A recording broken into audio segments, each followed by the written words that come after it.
मध्य प्रदेश की गर्भवती महिलाओं के लिए सरकार की ओर से एक महत्वपूर्ण योजना संचालित की जा रही है, जिसका उद्देश्य मातृ स्वास्थ्य को मजबूत करना और सुरक्षित प्रसव को बढ़ावा देना है। प्रदेश सरकार की मुख्यमंत्री श्रमिक सेवा प्रसूति सहायता योजना के तहत पंजीकृत महिला श्रमिकों और पंजीकृत पुरुष श्रमिकों की पत्नियों को आर्थिक सहायता उपलब्ध कराई जाती है। इस योजना के माध्यम से गर्भवती महिलाओं को प्रसव से पहले और प्रसव के बाद जरूरी स्वास्थ्य सुविधाओं का लाभ मिल सके, इसके लिए सरकार आर्थिक मदद प्रदान करती है। योजना के तहत पात्र महिलाओं को कुल 16,000 रुपए की सहायता राशि दी जाती है। यह राशि 2 अलग अलग किस्तों में सीधे लाभार्थी के बैंक खाते में ट्रांसफर की जाती है। सरकार का उद्देश्य है कि आर्थिक स्थिति कमजोर होने के कारण कोई भी गर्भवती महिला स्वास्थ्य जांच, पोषण और सुरक्षित प्रसव जैसी जरूरी सुविधाओं से वंचित ना रहे।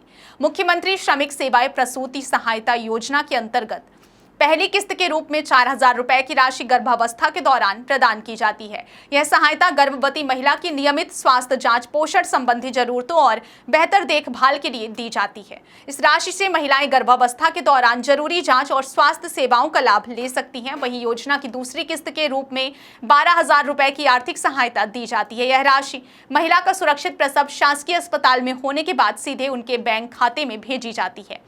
सरकार का उद्देश्य संस्थागत प्रसव को बढ़ावा देना है, ताकि जच्चा और बच्चा दोनों को बेहतर स्वास्थ्य सुविधाएं मिल सकें और प्रसव के दौरान जोखिम को कम किया जा सके। इस योजना का लाभ लेने के लिए कुछ जरूरी पात्रता शर्तें निर्धारित की गई हैं। सबसे पहली और महत्वपूर्ण शर्त यह है कि आवेदिका स्वयं मध्य प्रदेश श्रम विभाग में पंजीकृत महिला श्रमिक हो या फिर उसके पति का नाम श्रमिक पंजीयन में दर्ज होना चाहिए।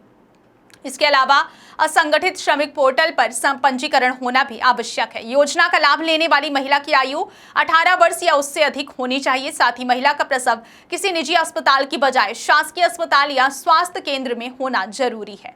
सरकार द्वारा तय नियमों के अनुसार ही पात्र हितग्राहियों को सहायता राशि का भुगतान किया जाता है। इसके लिए लाभार्थी का बैंक खाता सक्रिय होना भी जरूरी है, क्योंकि योजना की पूरी राशि डीबीटी यानी डायरेक्ट बेनिफिट ट्रांसफर के माध्यम से सीधे बैंक खाते में भेजी जाती है। आवेदन करने के लिए श्रमिक पंजीयन से जुड़े दस्तावेज, बैंक खाते की जानकारी, पहचान पत्र और प्रसव से संबंधित जरूरी दस्तावेजों की आवश्यकता पड़ सकती है। मध्य प्रदेश सरकार लगातार महिलाओं और श्रमिक परिवारों के लिए कई योजनाएं संचालित कर रही है। मुख्यमंत्री श्रमिक सेवा प्रसूति सहायता योजना भी इसी दिशा में एक महत्वपूर्ण कदम है। इस योजना के जरिए सरकार गर्भवती महिलाओं को आर्थिक सुरक्षा देने के साथ साथ सुरक्षित मातृत्व को बढ़ावा देने का प्रयास कर रही है। अगर आप या आपके परिवार में कोई महिला इस योजना की पात्रता पूरी करती हैं, तो श्रम विभाग या संबंधित पोर्टल के माध्यम से आवेदन कर योजना का लाभ लिया जा सकता है। समय पर पंजीयन और जरूरी दस्तावेजों की पूर्ति करके पात्र महिलाएं 16,000 रुपए तक की सहायता राशि प्राप्त कर सकती हैं।